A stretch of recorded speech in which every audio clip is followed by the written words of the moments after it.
take solution.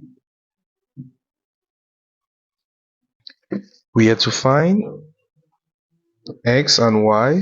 For us to find x and y, we are going to make use of our knowledge of vertically opposite angles.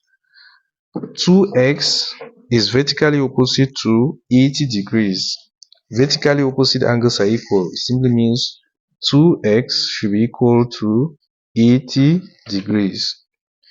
2x is equal to 80 degrees. Then for us to get x, we are going to divide all through by 2. Then we divide all through by 2. 2x divided by 2 will be equal to 80 degrees divided by 2. And this will give us the angle x to be equal to 40 degrees.